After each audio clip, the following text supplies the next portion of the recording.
So, a large pan of salted water with a dash of cooking oil, 2 500-gram packs of pasta. We're going to cook those in the boiling water according to the instructions on the packet. Then we're going to drain it off and make it into portions.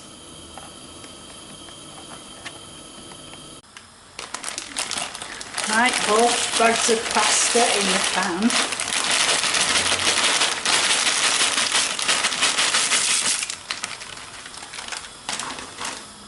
Give it a stir.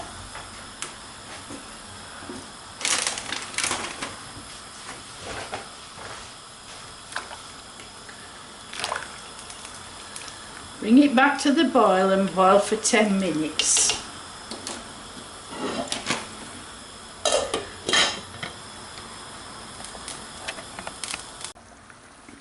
Okay, the pasta's cooked now, so I shall drain it off and leave it to cool before dividing it into portions.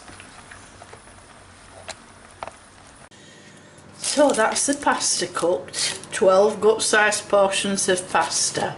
We can eat some and freeze some for another day.